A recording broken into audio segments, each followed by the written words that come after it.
Psychotic killers, devious ghosts, alien monsters, howling storms, undead creatures, and other dark forces haunt the highways and the truckers who drive them in 18 wheels of horror. During the day, the desert was nothing but empty space, stretching in every direction, interrupted only by some hills and the occasional rocky butte, all beneath a sky that went on forever. He'd never liked driving his rig through Nevada during the day for that reason. The night concealed all that emptiness under a blanket of darkness. Now, it hardly seemed to matter because his whole life had become one long drive through an empty desert. Gary settled back into the seat, closed his eyes, and drifted away. He wasn't sure what woke him up. It was still dark outside, and the Freightliner was still doing at least 70 down the road, or more accurately, off the road, he saw in a horrified instant. They had drifted out of their lane and were onto the shoulder. Gary's eyes whipped to the other side of the cab to see Phil fast asleep in the driver's seat.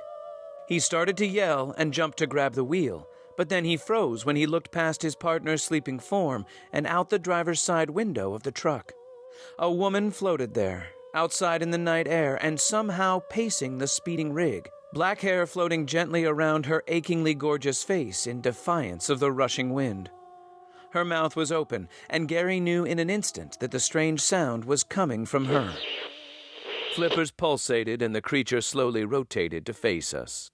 A single indigo eye stared from the center of a bulbous head, covered in orange mushroom-like growths. Stringy. As the currents in the water moved, the shroomy things almost looked like hair. Blue-green scales the size of my opened hand covered her body, and click-clacked faintly as she moved, like she might be breathing through her skin. Can you help me, sir?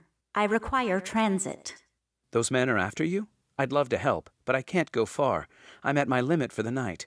I drive much further, and I'll need to pull over and sleep, or there'll be hell to pay. Can you take me just as far as you can? I will wait while you rest. It's odd.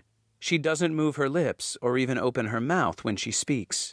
I'm afraid I don't do that. You see, I was married, and while she's no longer with us, I kind of think it would be untrue to her memory. You believe I would sell myself to you? The Iron Bulldog had definitely seen better days, and was usually scary enough on the outside to keep people from asking for a lift. The cab was scorched and burned, pocked with holes and slashes in the doors and fenders. "What's your real name?" Rook asked. Styx stared at Rook, a brief glimmer of red flashing through his eye. "If you want to have a chance of rolling out of this parking lot, I just need to have a look inside your trailer." "Not happening." "You picked up a package in Shreveport, right? Little box, about a foot square." "So what do you think's in it?" Kyle said. "Mr. Fitch told us not to ask any questions." Fitch owned the trucking company Dex and Kyle worked for. Original Bob Fitch was not, but he ran a tight ship, and known for being discreet, he made all kinds of deliveries. He trusted Dex with his most delicate customers. Kyle not so much. He was a big dope, and even Fitch knew it. But Kyle was his new girlfriend's son, and he needed a job. "I guess I wouldn't want to ask that dude questions anyway," Kyle said. "Fitch? No, man. That dude we got the package from. Fucking freak, if you ask me." The whole thing had a mafia mob feel about it, and it's not something I wanted to be associated with long term. Who knows what I was being asked to run? Guns? Drugs? Dead bodies? Still, there was that thrill of risk that anything could happen once I was on my way. 1:17 a.m. 28 hours and 12 minutes. 331 miles to Chicago. And the blur of white lines on black asphalt shooting past in the darkness, endlessly, mercilessly. And the low, steady hum of 18 tires on asphalt unremitting, and the high, steady whine of the engine unrelenting. And the tattoo of rain on the windshield, and the squeak-swish-squeak of the wipers incessant.